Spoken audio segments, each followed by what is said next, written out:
The Invisible Man's Solitary Life. There was a man who walked among the living but was never seen. A man whose shadow did not exist, whose reflection never appeared in mirrors. A man who had long forgotten the warmth of a touch, the weight of a gaze upon his face, or the simple comfort of being acknowledged. His name was Elias. And he was invisible. No one knew when it had begun. Not even Elias himself. He remembered being a child, remembered laughing in the sun, holding his mother's hand, hearing his father's voice. But then, somewhere between memory and time, he had faded. At first, it was little things. A stranger bumping into him and not apologizing. A shopkeeper looking through him as if he were not there. His teacher skipping over his name during roll call. Then, one day, his mother walked right past him. And that was when he knew. He had disappeared from the world. For years, Elias wandered, unseen and unheard.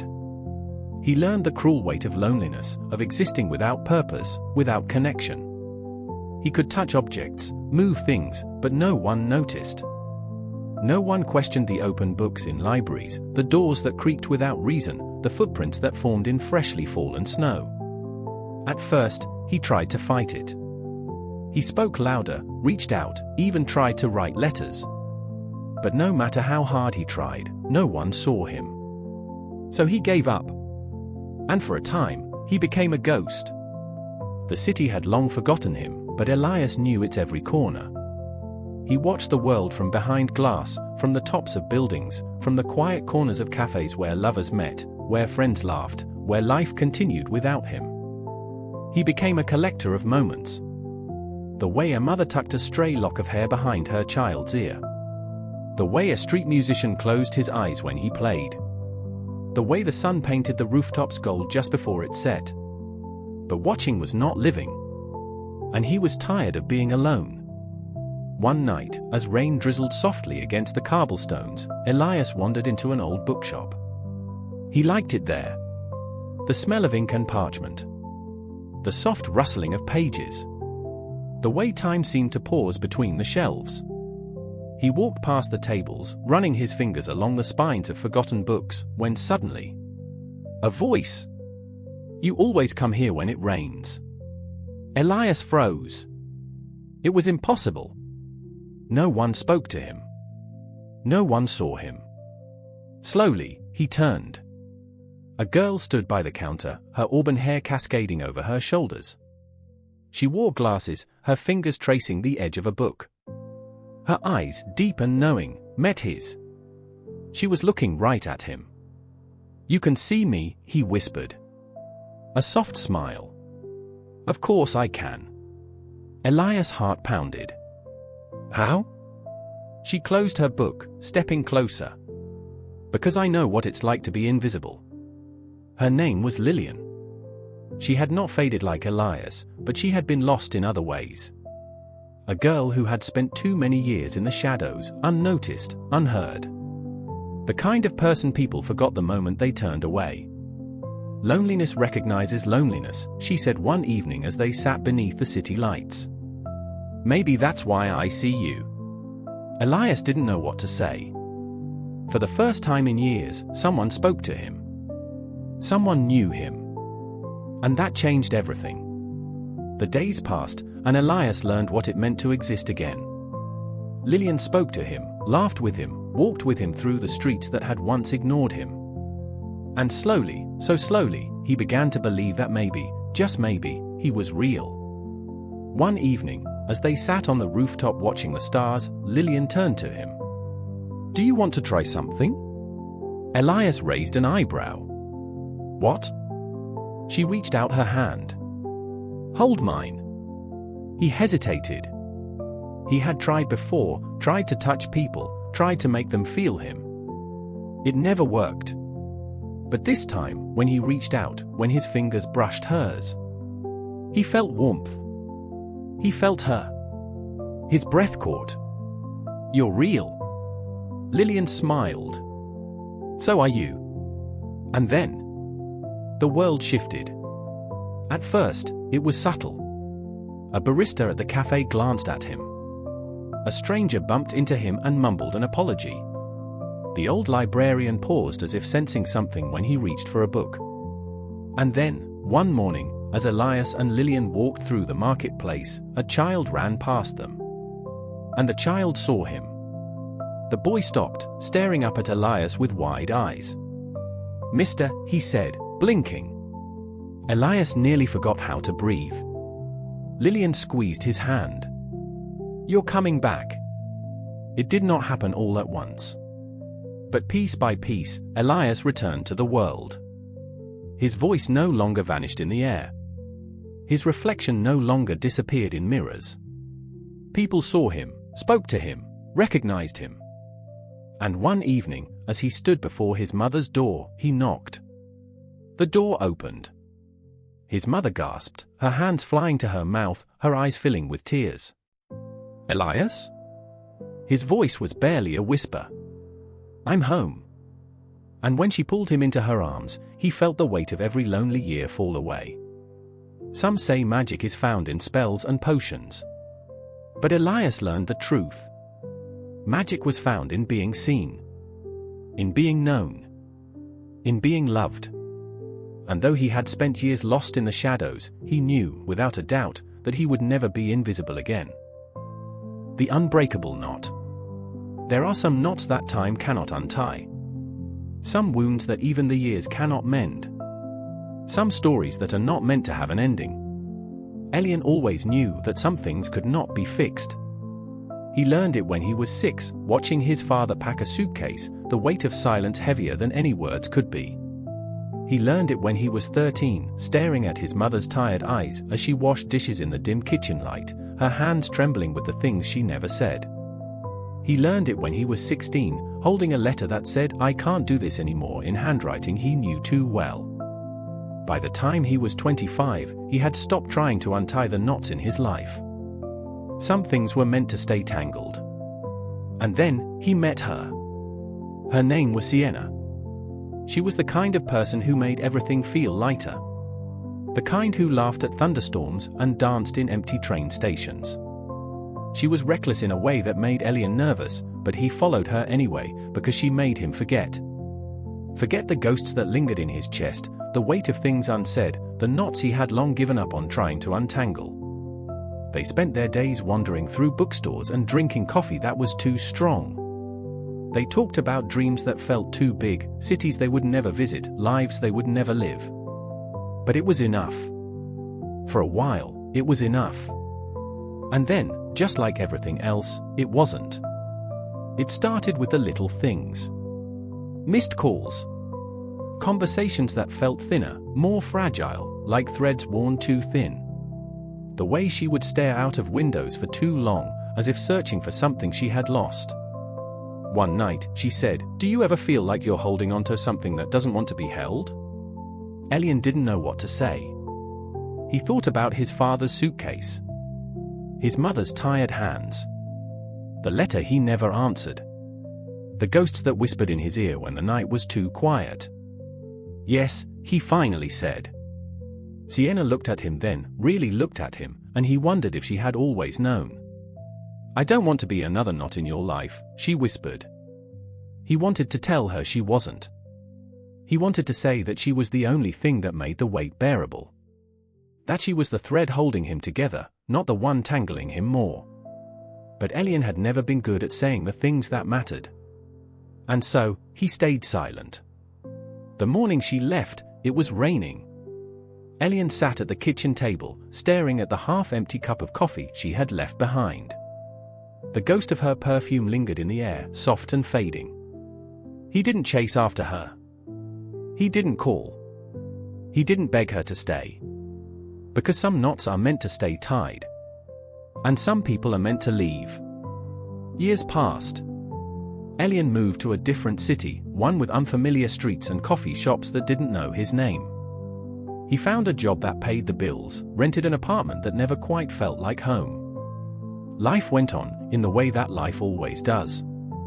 But sometimes, on quiet nights, he would find himself reaching for his phone, fingers hovering over her name. He never called. He never texted.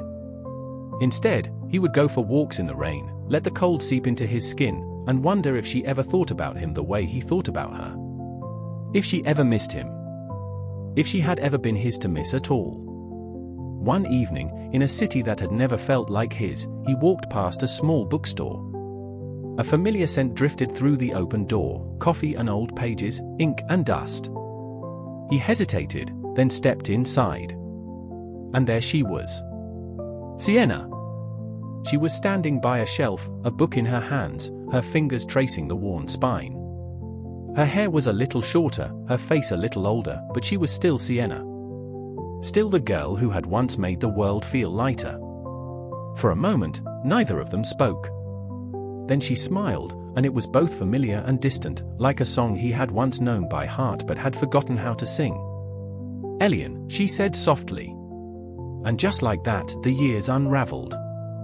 They sat in a quiet corner of the bookstore cafe, two ghosts of a past that had never quite let go. They talked about little things, about the places they had been, the books they had read, the lives they had lived in each other's absence. But they didn't talk about them. Not until she looked down at her hands, at the silver ring on her finger, and said, "I'm getting married." Elian felt something tighten in his chest. A knot pulling, twisting. That's great," he said, forcing a smile. She studied him for a long moment. "Is it?" He exhaled a laugh, shaking his head. "I don't know." Sienna reached across the table, fingers grazing his wrist. "I think I always loved you," she whispered. "But we were never meant to untangle." Elian swallowed. "I know." And he did. He had always known. She stood first, slipping her coat over her shoulders. "Goodbye, Elian." He nodded. "Goodbye, Sienna." And then she was gone. That night, Elian walked through the rain, his hands deep in his pockets, his breath fogging in the cold air. He thought about all the things he had never said. All the knots he had never untied. But maybe, he thought, some knots were not meant to be undone. Maybe they were meant to stay, twisted and tangled, imperfect and aching. Because some loves do not end. Some loves simply exist, in the spaces between what was and what could have been. A knot that time could never break. The man who lived backwards. The first time Ezra noticed something was wrong, he was 25. It was a subtle thing at first, the way his joints no longer ached after a long day of work, the way his hair, which had started to show early strands of silver, suddenly regained its deep chestnut color. He dismissed it as nothing, a fluke, a trick of the light. But the changes didn't stop. By the time he was 30, he looked 20 again. And by 40, he was barely old enough to drink. At first, it seemed like a gift. While his friends aged, he remained untouched by time. Wrinkles never lined his face, gray never touched his hair. People envied him, asked for his secrets. He laughed it off, unsure of what to say. But then, something changed. His friends, the ones he had grown up with, began to call him younger brother. Strangers mistook him for his own son. His job, a stable career he had built over decades, was taken from him when his boss refused to believe his age. The world around him continued forward, but Ezra, he was moving backward. By the time he reached 50, he looked 15. And suddenly, the world was different. Doors that had once been open closed in his face. No one took him seriously. Bank tellers laughed when he tried to withdraw his savings. Landlords refused to rent to an underage tenant. Even his own reflection became foreign, a child's face where a man should be. And worst of all, his mother, now in her 70s, no longer recognized him. She had held his face in her wrinkled hands one evening, tears in her eyes. "You look just like my Ezra when he was young," she had whispered, her voice trembling. "You even have his eyes." Ezra had wanted to tell her the truth. Wanted to scream that it was him. But how could he? How could he make her believe something so impossible? So, he smiled. And he played along. And he called her Miss Margaret instead of Mom. By 60, he was a child. By 70, he was a toddler. He had long since stopped trying to explain himself to the world. He drifted from place to place, staying only as long as he could before people started asking questions. He watched his childhood friends grow old, wither, and fade. He stood silently at their funerals, an orphan child who no one recognized. His once strong hands could no longer hold a pen, and his voice, once filled with stories and wisdom, became soft and small. Words eluded him, thoughts tangled, and the vast knowledge he had acquired slipped away, piece by piece. And then, one day, he found himself in the same hospital where he had been born. A doctor held him in their arms, murmuring about the mystery child who had been left at their doorstep. A nurse swaddled him, rocking him gently, cooing about how small he was. Ezra tried to speak. Tried to tell them who he was. But no words came. Only the cries of a newborn. In the end, time won. Not by aging him, but by taking him away entirely. His memories faded first. The faces of the people he had loved blurred, their voices turning into distant echoes.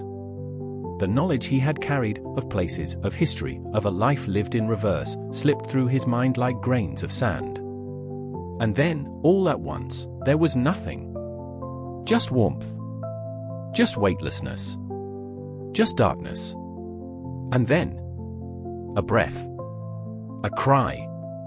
A beginning. Somewhere, in another hospital, in another city, a baby was born. A baby with deep chestnut eyes, filled with something unspoken. Something ancient. Something waiting to be remembered.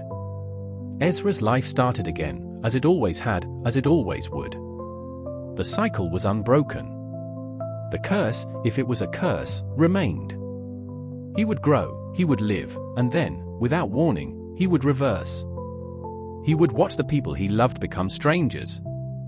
He would say goodbye before they even knew who he was. Would he ever escape it? Would he ever reach a true ending? He had once hoped that if he found the right person, the right moment, something might change. But that hope had faded long ago.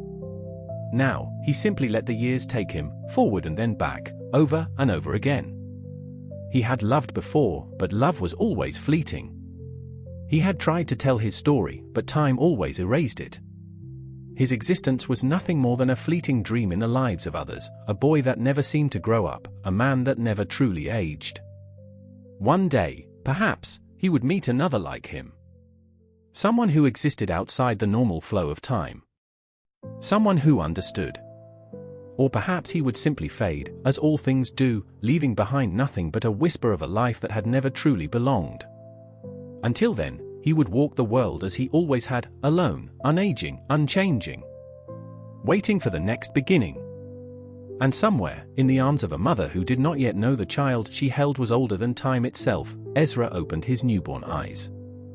And for the briefest moment, he remembered. Then, like everything else, the memory faded. His story began again. And again. And again. A cycle with no end, no escape. Only the endless ticking of time, running backwards, dragging him with it. Forever. The floating world. There is a place that exists beyond the reach of ordinary men, a world untouched by the weight of gravity, where cities drift through the skies like islands in an endless sea of clouds. It is a place of wonder, of magic, of mystery. It is the floating world. And for as long as anyone could remember, it had remained hidden from those below, until one day, a boy fell from the sky. Alden did not remember falling. He only remembered waking up in a world where the ground did not exist. He found himself lying on a floating piece of land, no larger than the ruins of an old courtyard, surrounded by an ocean of clouds stretching endlessly in all directions. Strange birds with shimmering feathers soared above him, their wings catching the golden light of twin suns that hung high in the sky. Towering in the distance, drifting like great celestial ships, were cities unlike anything he had ever seen, spires of silver and glass, gardens that hung upside down, waterfalls that poured into nothingness yet never ran dry. Alden sat up, his heart pounding. Where was he? And how had he come to be here? He wandered for what felt like hours, moving carefully along the edges of his tiny floating island, afraid that one wrong step would send him tumbling into the abyss. But the land did not crumble beneath his feet. Instead, it drifted, carried by unseen currents, as if it were a boat upon a skybound river. He shouted for help, but the only answer was the wind. Then, just as he began to despair, he saw a shadow pass overhead. A ship! But not like any ship he had ever seen. Its sails were made of light, its hull carved from what looked like polished obsidian. It moved without oars, without engines, cutting through the sky with an effortless grace. And at its helm stood a figure clad in flowing robes, their hair whipped by the wind. They saw him. And a moment later, the ship changed course, descending toward him in a slow, deliberate arc. Alden's breath caught in his throat. Who were they? The ship landed without a sound, its hull hovering just above the ground. The figure at the helm stepped forward, a woman, her face half hidden behind a mask of delicate gold filigree. Her eyes, dark and unreadable, studied him with quiet intensity. "You are not from here," she said. Alden swallowed hard. I don't think so." She tilted her head, as if considering something. Then, without another word, she extended a hand. "Come." Alden hesitated only a moment before taking it. The moment their fingers touched, a strange sensation washed over him, like the pulling of a tide, the shifting of something unseen. And suddenly, he remembered. He had lived in a different world, one where the sky was something you looked up at, not something you lived within. A world of stone and soil, of towering buildings that never left the ground. He had been walking home, the scent of rain in the air, the city lights reflecting in puddles beneath his feet. And then, a sound. A flash of light. And then falling. Endless, weightless falling. And now, he was here. The woman took him aboard the ship, guiding him below deck where lanterns cast a warm golden glow upon walls lined with maps and strange artifacts.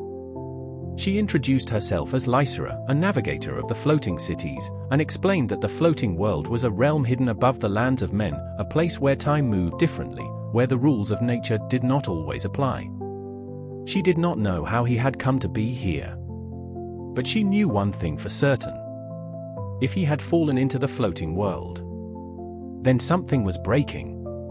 They sailed for days, passing through forests of floating trees, over vast lakes that reflected constellations not of this world.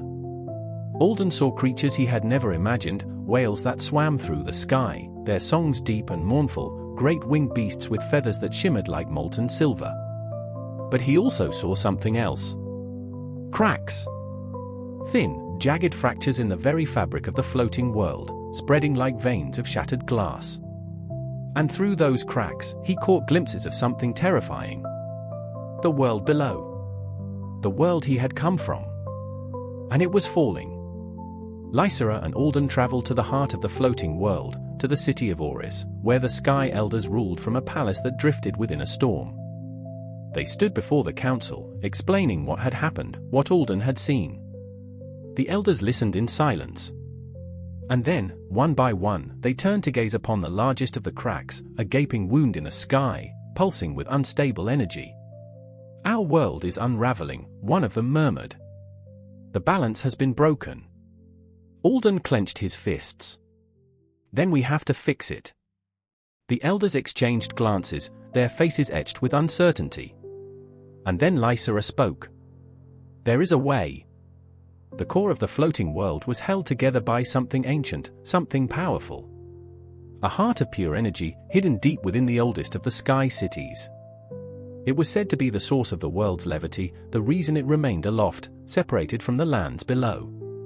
But if that heart was weakening, then so too was the world. And only someone who had crossed between the realms, someone like Alden, could mend it. But there was a cost. To restore balance, he would have to give up the very thing that tied him to the floating world.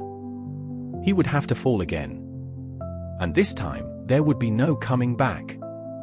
Standing before the pulsing heart of the sky, Alden made his choice. He reached out. And as his fingers brushed the core, he felt it. The weight of the sky, the pull of gravity returning. The world shuddered, and the cracks began to heal. And then, before he could take one last breath, he fell. When Alden woke, he was lying on the pavement, rain falling softly against his skin. The city lights flickered overhead, neon reflections dancing in the puddles around him. He was home. But as he gazed up at the sky, he saw it. For just a moment, through the parting clouds, high above the tallest buildings. A shadow, drifting silently, a ship with sails of light, sailing across the heavens. And he knew. The floating world still existed. And it always would. The strange journey of a wandering soul. There are stories that people dismiss as dreams, hallucinations, or tricks of the mind. But some experiences defy explanation, lingering in the shadows of memory, impossible to forget. This is one such story. And it begins with a man named Julian Black. Julian had always lived an ordinary life. He worked in an office, spent his weekends reading, and never once believed in things beyond the tangible world. Ghosts, spirits, the afterlife, those were stories for other people, not for him. Then, one night, he died. Or at least, that's what it felt like. It started with a headache. A dull, throbbing pain that built steadily until his vision blurred. He had been sitting at his desk when it happened, the city skyline stretching beyond the office windows, a coffee cup cooling beside him. Then, a snap. Like something breaking inside his head. The world tilted. Darkness swallowed him whole. And when he opened his eyes, he was standing beside himself. At first, he thought it was a trick of the light. A reflection in the glass. But no, there was his body, slumped over his desk, utterly still. His chest did not rise, his fingers lay limp against the keyboard.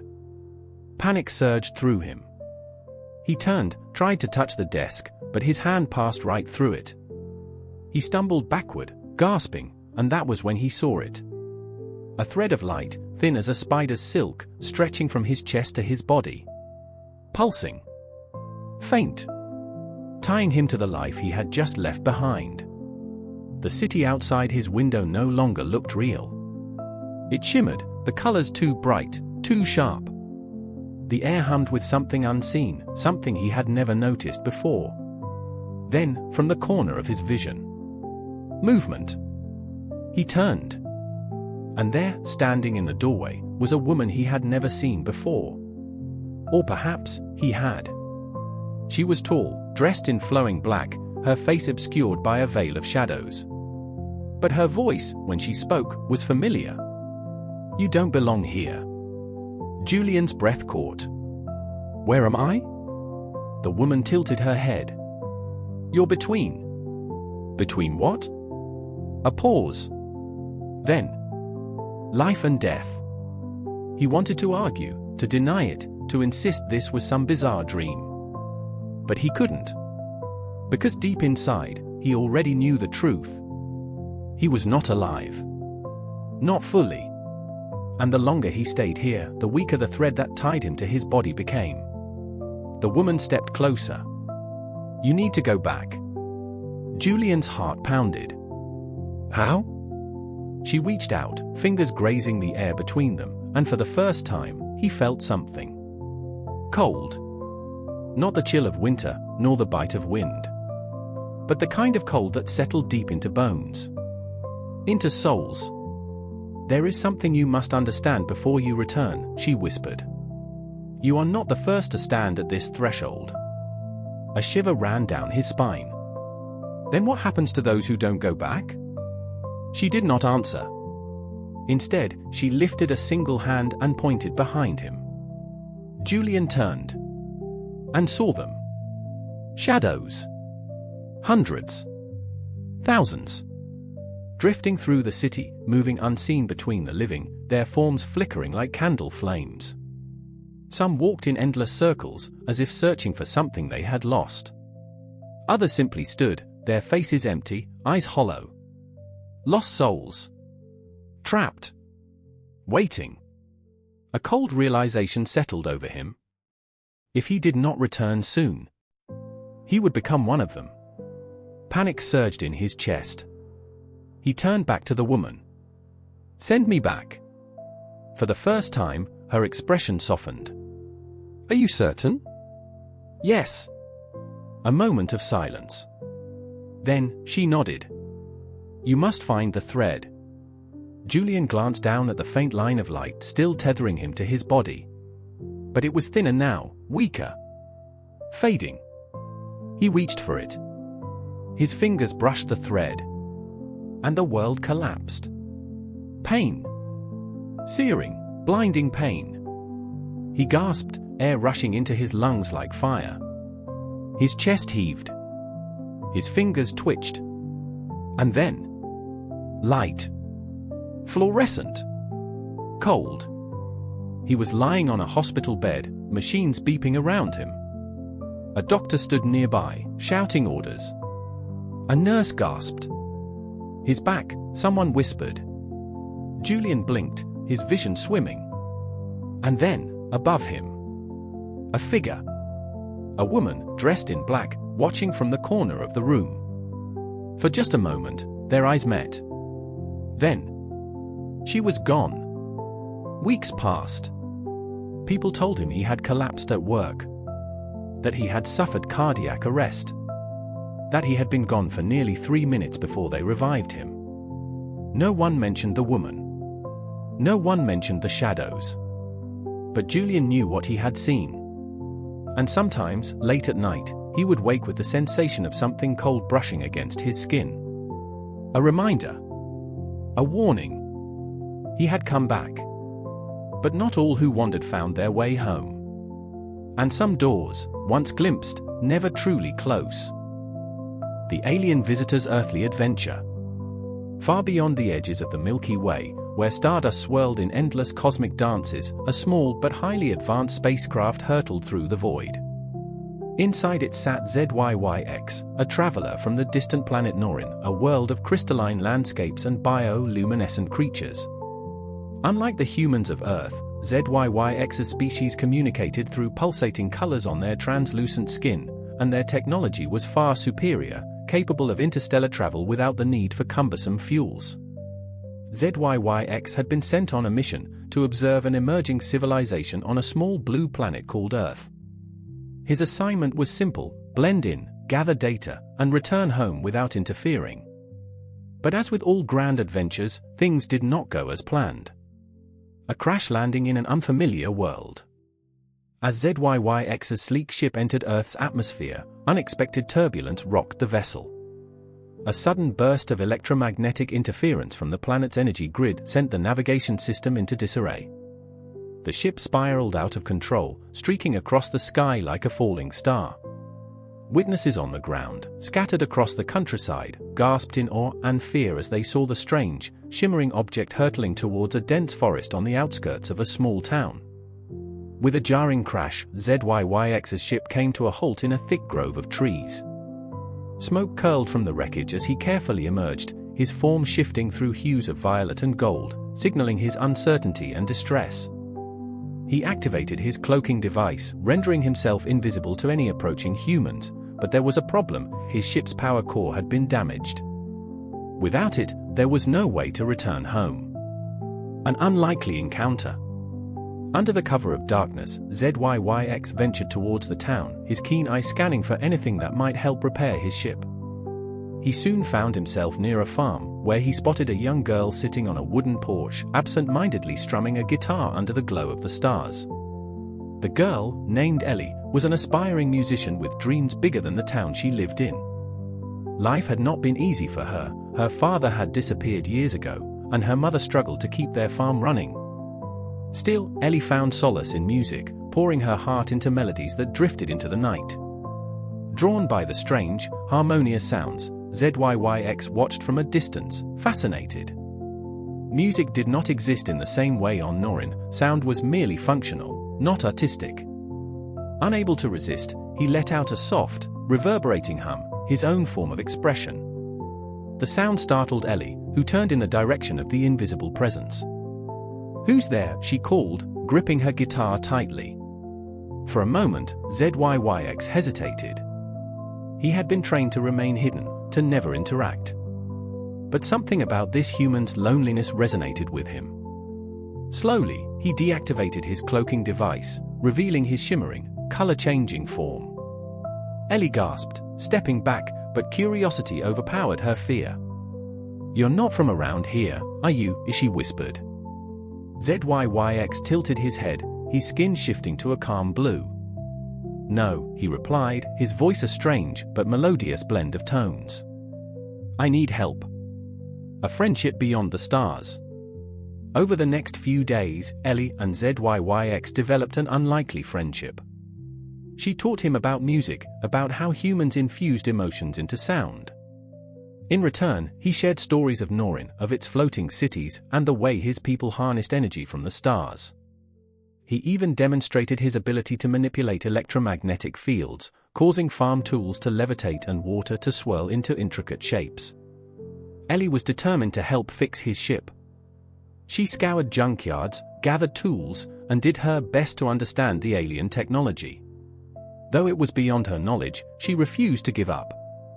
Her determination touched ZYYX deeply. On Narration, emotions were regulated and efficiency was prized above all else. Yet here was a species that thrived on passion, on perseverance, on hope. The chase begins. Unfortunately, not all humans were as kind-hearted as Ellie. Government satellites had detected ZYYX's crash, and soon, men in black SUVs arrived in town, combing the area for signs of extraterrestrial life. They interrogated townspeople, set up roadblocks, and used heat detection devices to scan the forests. Ellie knew that if they captured ZYYX, they would study him, dissect him, or worse, never let him go home. With no other choice, she and ZYYX devised a plan. He would remain hidden in an old barn while she worked tirelessly to repair his ship. One night, the inevitable happened. The agents closed in. Helicopters hovered over the forest, their searchlights sweeping through the trees. The sound of barking dogs echoed through the night. Ellie knew she had to act fast. Escape to the stars. As the agents neared the barn, ZYYX activated the last of his ship's power reserves. The engines roared to life, drawing attention from the search team. Ellie stood by the open hatch, her heart pounding. "You have to go now," she shouted over the noise. ZYYX hesitated, his skin shifting to a deep shade of blue, a sign of sorrow. "Will I see you again?" Ellie smiled, though her eyes were wet.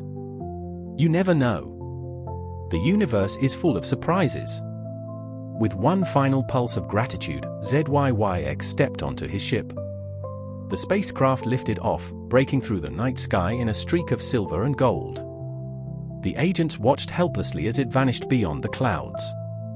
A song for the stars. In the days that followed, Ellie returned to her normal life, though she knew nothing would ever be the same. She poured her emotions into her music, writing a song about a friend from the stars, about adventure, about saying goodbye. One evening, as she strummed her guitar under the vast sky, a faint hum resonated in the distance, an otherworldly, familiar melody. She smiled, knowing that somewhere out there, beyond the stars, ZYYX was listening. And so, the universe turned, its vast expanse holding infinite stories, one of which belonged to an alien traveler and a human girl who, against all odds, had become friends. The enigma of rebirth, the tale of past and present. Prologue, the dream that wasn't a dream. Ilara had always been different. Since childhood, strange visions had haunted her dreams, scenes of battle she had never fought, love she had never known, and places she had never visited. These dreams weren't mere fantasies, they were vivid and hauntingly real, as if she were recalling memories of a past life. She could recall the scent of burning wood as a medieval castle crumbled into flames. The pain of betrayal as a trusted friend thrust a dagger into her back. The embrace of a lover she had never met in this life, his voice whispering promises that transcended time. Every time she woke, the emotions clung to her like ghosts, lingering long after sleep had faded. No one believed her. No one understood. But Ilara knew the truth, she had lived before. And somehow, the past was calling her back. Chapter 1, The Awakening. It began on her 21st birthday. Ilara had spent the evening in solitude, watching the rain streak down her window. A part of her had always felt disconnected from this life, as if she were merely a visitor in her own existence. That night, the dreams changed. They weren't fleeting fragments anymore. They were a message. A golden temple loomed in her mind's eye, its intricate carvings depicting a story she could almost remember. A name echoed through her thoughts: Kairos. A city lost to time, a place she once called home. When she awoke, a single word was burned into her palm as if written in fire: find me. Chapter 2: The Journey Begins. Desperate for answers, Ilara delved into research, scouring ancient texts, consulting historians, and following leads that others dismissed as myth. She learned that Kairos had once been a thriving kingdom, known for its unparalleled wisdom and mysterious disappearance over 1,000 years ago. The kingdom's downfall, according to legend, had been caused by a betrayal within the royal court, one that led to the exile of a powerful oracle who had vowed revenge upon the land. As she dug deeper, uncanny coincidences began to surface. A recurring figure appeared in the ancient scrolls, a woman described as the seer of Kairos, her abilities unmatched, her fate unknown. The more Ilara read, the more certain she became. The seer was her. Chapter 3: The Key to the Past. A breakthrough came when she found an artifact hidden in the vaults of an old museum. It was a medallion, its surface engraved with the same symbols from her dreams. When she touched it, a surge of energy coursed through her veins, and the world around her shifted. Ilara was no longer in the museum. She stood in the heart of a bustling city, its golden spires reaching towards a sky that burned with a crimson sun. Kairos. She had traveled back. Chapter 4: The Betrayal unfolds. Dressed in flowing robes of deep sapphire, she found herself in a grand hall, surrounded by nobles whispering in hushed tones. The tension was palpable. At the center of it all stood a man, Prince Alastair, the ruler of Kairos. He was the one she had loved in her past life, the one whose betrayal had condemned her. She remembered everything now. She had warned the court of an impending disaster, a darkness that would consume the city. But she had been silenced. Alastair, once her confidant, had been swayed by the High Chancellor, who feared her power. Labeled as a traitor, she had been cast into exile, left to perish beyond the city's sacred gates. But she had survived. And she had vowed to return. Chapter 5: A Second Chance. Now, standing in the past with the knowledge of her future, Ilara faced a choice. She could let history repeat itself, or she could change the course of fate. With newfound resolve, she navigated the treacherous politics of the court, gathering allies who still believed in her visions. She exposed the High Chancellor's deception, revealing his plot to seize power. This time, Alastair listened. The kingdom's true enemy was unmasked, and the curse that had doomed Kairos was averted. But time was unraveling. The moment she had fulfilled her mission, she felt the pull of her present life, the threads of history stitching themselves back into place. Chapter 6: The Cost of Changing Fate. Just as she prepared to return to her modern life, something unexpected happened. Alastair begged her to stay. "You don't belong in that world," he said. "You belong here, with us." For the first time, Ilara hesitated. Was she meant to return, or was this her destiny? The medallion pulsed in her hand, as if urging her to decide. If she stayed, she could live out the life she had been denied.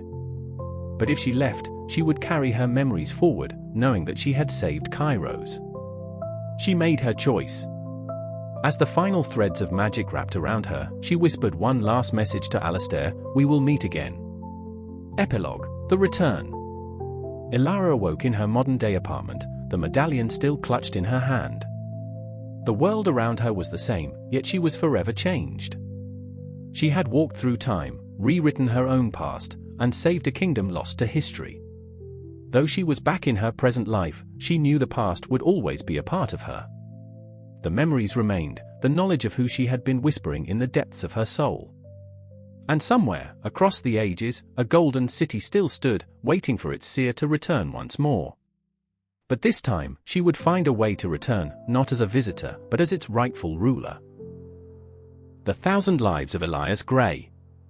Prologue: The Ripple in Time. Elias Gray had always considered himself an ordinary man. A quiet librarian, content with his books, his routines, and the predictable hum of his peaceful life. But everything changed the night he stumbled upon an old, leather-bound book in the forgotten section of the library, a book with no title, its pages filled with cryptic symbols that shimmered under the dim light. Curiosity gnawed at him. The moment he traced his fingers over the first page, the world around him shattered. One moment, he was in the library. The next, he stood in a bustling market, dressed in worn leather boots and a cloak, the scent of spiced meat and freshly baked bread filling the air. A voice inside his head whispered, "Welcome to your first life." From that moment forward, Elias would wake up every morning as someone else, living a new life, in a new time, in a new body. He had no control over where he would go or who he would become, only that at the stroke of midnight, he would fade from one existence and wake up in another. Chapter 1: A King for a Day. Elias' first soul-traveling experience dropped him into the life of King Aldrich III, the ruler of a medieval kingdom on the brink of war. He found himself standing in a vast throne room, advisors shouting, banners waving, and an impatient general waiting for his command. A king? He thought in disbelief. The weight of the crown was foreign on his head, the robes heavy on his shoulders. But his people needed a decision. A war loomed on the horizon. Drawing upon the knowledge of history books he had read in his real life, Elias surprised the court with a masterful strategy, one that would prevent war without bloodshed. By the time midnight struck, he had saved thousands of lives, and as his consciousness faded, he saw the grateful faces of his people before everything dissolved into darkness. Then he awoke. Chapter 2: The Street Magician. One moment he was a king, the next, a penniless street magician performing sleight-of-hand tricks in 1920s Paris. The streets bustled with laughter and jazz, and Elias found himself flipping a coin between his fingers, instinctively knowing how to perform tricks he had never learned. He entertained the crowd, making a woman's watch disappear, only to pull it out from behind a child's ear. It was exhilarating. Then, just as he began enjoying himself, a man in a trench coat whispered in his ear, "The secret police are watching you." Elias barely had time to react before he was pulled into a chase across cobblestone streets. He never found out why they were after him, because at midnight, he vanished once again. Chapter 3: A Cybernetic Future. This time, he awoke in a gleaming city of neon lights and soaring towers. His reflection in a mirror revealed cybernetic enhancements, his left arm was entirely mechanical, his eyes a brilliant shade of blue, scanning data in real time. He was a hacker in the year 2157, part of a resistance movement against a corrupt corporation that controlled the city. His mission? To break into the mainframe and expose their secrets. "I don't even know how to hack." He panicked, but the body he inhabited did. His fingers flew across holographic screens as he transferred files, alarms blaring, security drones locking onto his location. Just as the enemy closed in, he felt the familiar pull of midnight. And then... Chapter 4: A Life Under the Sea. Elias awoke submerged in water, lungs burning, but he didn't drown. He had gills. His hands were webbed, and around him, a vast underwater kingdom stretched out. Schools of luminous fish swam past him as he marveled at the coral towers and bioluminescent gardens. He was no longer human. He was something else. A pod of aquatic beings approached, their voices like music in his mind. They welcomed him home. He was their prince, heir to the throne of an ancient underwater civilization hidden beneath the depths of the ocean. Midnight came too soon. Chapter 5: The Gladiator's Trial. The next life was brutal. He awoke in an arena, sand beneath his feet, a sword in his hand. Roaring crowds cheered as he faced a towering opponent. Every muscle in his body ached with the memory of battles he had never fought, but his instincts guided him. Dodge. Strike. Parry. Each movement was precise. The battle lasted mere minutes, but it felt like hours. When his opponent finally fell, the crowd erupted in cheers, and his name was chanted throughout the Colosseum. Then, the clock struck midnight. Chapter 6: A New Understanding. Days turned to weeks, then to months. Elias continued his journey through countless lives. A detective solving an impossible murder case in Victorian London. A monk in a secluded monastery, meditating for enlightenment. A pirate sailing the high seas, treasure in hand. A lost astronaut floating in the void, staring at the endless stars. Every life brought new experiences, new emotions, new skills. He felt love and loss, triumph and tragedy. He learned languages he had never studied, fought battles he had never trained for, and experienced the weight of lives both grand and humble. Yet, one question haunted him: why was this happening? Chapter 7: The Final Truth. One day, Elias awoke not in a new life, but in the same library where it had all begun. The book was in front of him, glowing softly. A final message inscribed itself onto the last page. To live 1,000 lives is to understand the beauty of one. The journey was never about escaping your existence, but embracing it. He closed the book. The spell was broken. The cycle had ended. For the first time in a long while, Elias was just himself. No longer a king, a magician, a warrior, or an astronaut. Just Elias Gray. But he smiled, for he carried the memories of 1,000 lives within him. And in the end, wasn't that the greatest adventure of all? The Burden of Sight, a man who saw the future. Prologue: The First Vision. Ethan Vance never considered himself extraordinary. He was an average man, working an unremarkable job, living a quiet life in a city where nothing spectacular ever happened. That is, until the night of the storm.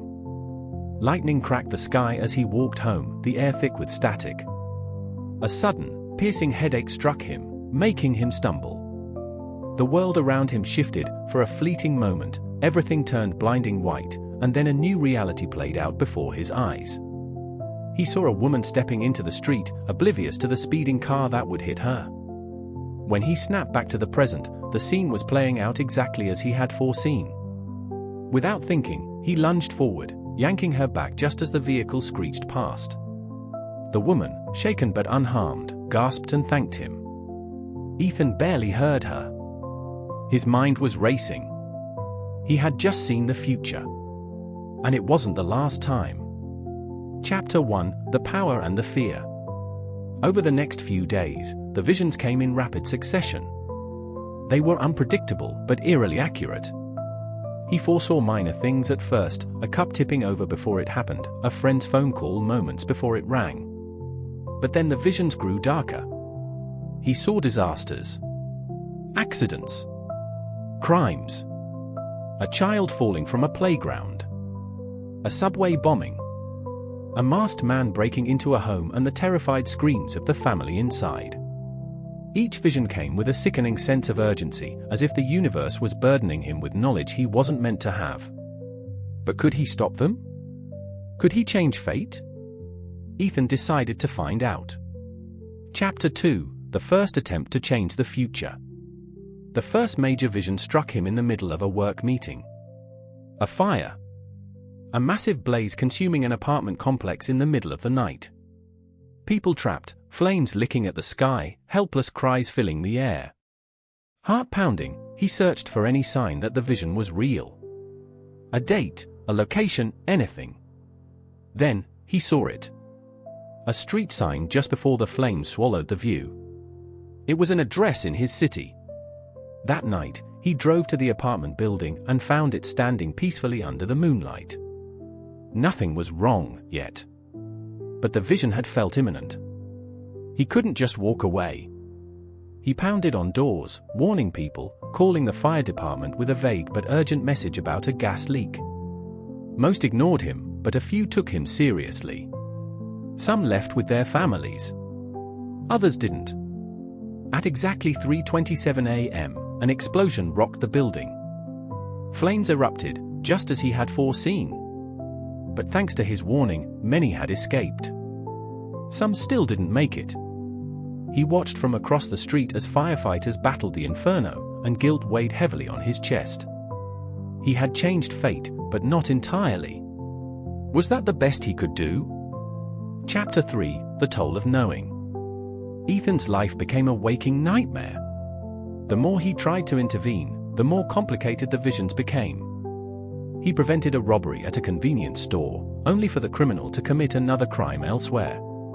He saved a man from a mugging, only for the same man to die in a freak accident a week later. He began to wonder, was the future truly malleable, or was he simply delaying the inevitable? The worst vision yet came on a quiet Sunday morning. He saw himself lying in an alley, bleeding out, a shadowy figure standing over him. He gasped awake, drenched in sweat. Was this how it ended for him? Could he prevent his own death? Or was this proof that no matter what he did, fate would find a way? Chapter 4: The Man Who Knew Too Much. Ethan became paranoid. Every shadow felt like a threat, every alley a trap. He avoided the location from his vision, but it didn't ease his fear. What if fate pulled him there regardless? Then came another revelation: he wasn't the only one who knew about his abilities. A group approached him, calling themselves the Sentinels, an underground organization dedicated to preventing disasters before they happened. They had been watching him, intrigued by his ability. They offered him protection, guidance, even purpose. For the first time since it all began, Ethan felt hope. Chapter 5: The Final Vision. But fate had one last trick to play. A vision unlike any before it. The city in flames. Buildings collapsing. Chaos everywhere. It wasn't a single event, it was the end of everything. And the cause? Himself. A chilling whisper echoed through his mind: you cannot escape your destiny. Ethan stood at a crossroads. Was he truly the cause of this destruction? Or was this just another test? The Sentinels prepared for action. They believed in him. They wanted to stop the catastrophe before it began. But doubt gnawed at Ethan's soul. If he was the cause, should he even try to prevent it? Or was the only way to save the future to remove himself from the equation? Epilogue: A choice beyond time. Ethan disappeared that night. No one knew where he went. Some say he walked into the sea. Others say he found a way to step outside of time itself, severing his connection to fate. The Sentinels continued their work, but without him, they had no visions to guide them. The world moved on. Disasters still happened. People lived and died as they always had. And somewhere, perhaps beyond the reach of time, Ethan Vance watched, waiting for the future to call him back once more. The Little Scar: A Tale of Healing and Hope. Prologue: The Mark That Remained. Lena ran her fingers absent-mindedly over the small scar on her wrist. It was barely visible now, just a faint white line against her skin, but to her, it was a reminder of pain, of loss, but also of resilience. She had gotten it when she was 7. A foolish accident, a moment of carelessness. Yet, in a way, that little scar had become a part of her. Over the years, it had witnessed her tears, her triumphs, her growth. It was a silent companion, a thread woven into the fabric of her life. This is the story of how something so small could hold so much meaning, and how, sometimes, the deepest wounds are the ones unseen. Chapter 1: The Fall. The summer Lena turned 7 was the hottest one her town had seen in decades. The air was thick with the scent of freshly cut grass, and the days stretched long into golden sunsets. It was a time of scraped knees, sticky popsicles, and adventures in the neighborhood park.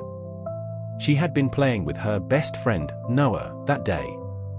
They were racing down the hill, their laughter echoing through the trees. Lena, always the more reckless one, had tried to jump over a fallen log. She miscalculated. Her foot caught the edge, and she tumbled forward. The world spun as she hit the ground, pain searing through her wrist as a jagged rock sliced through her skin. She heard Noah's gasp, saw the horror on his face as he ran to her side.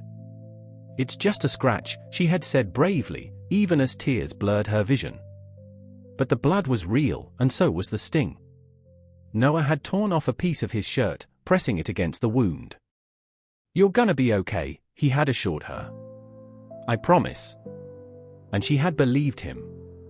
Chapter 2: The First Scar.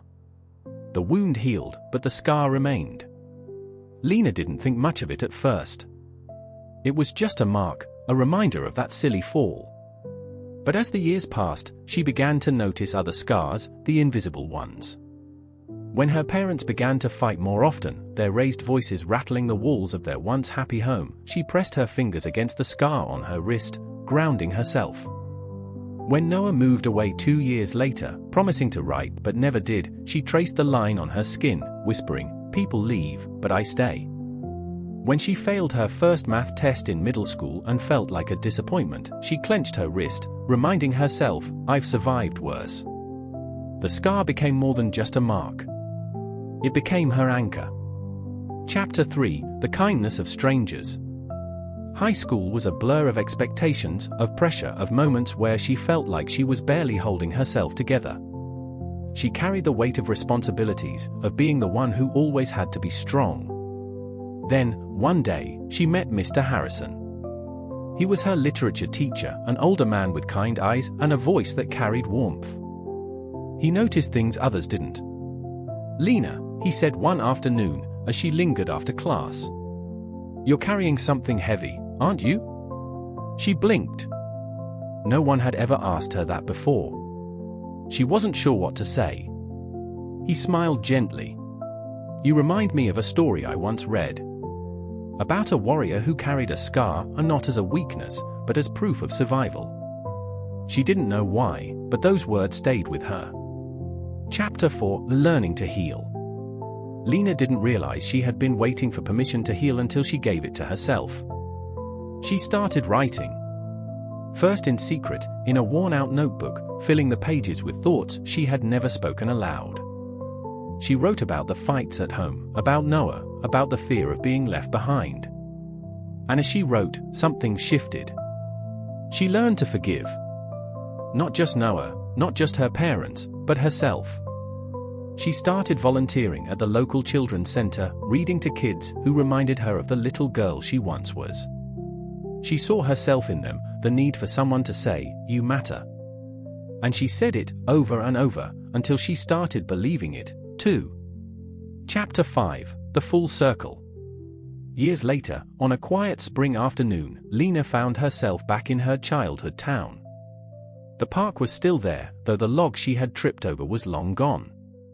She smiled as she traced the scar on her wrist. She had once thought it was a symbol of pain, of loss. But now, she saw it for what it really was. Proof that she had fallen, yes. But more importantly, proof that she had gotten back up. She closed her eyes, listening to the distant laughter of children playing, and felt something she hadn't in a long time. Peace. And for the first time, she whispered to herself the words she had always longed to hear. "I'm okay." And she was. Epilogue: A letter to the past. That evening, as she sat by her window, Lena took out her notebook one last time. She opened to a blank page and began to write. "Dear 7-year-old me. You are stronger than you think. Life will throw its punches, and some days will feel unbearable. But you will endure. You will find kindness in unexpected places. You will learn that scars, both visible and invisible, are not things to be ashamed of. They are proof that you lived, that you loved, that you survived. One day, you will look at your wrist and smile, not because the pain was easy, but because you conquered it. And you will be okay. Love, me." She closed the notebook and exhaled. The past had shaped her, but it no longer defined her. She was free.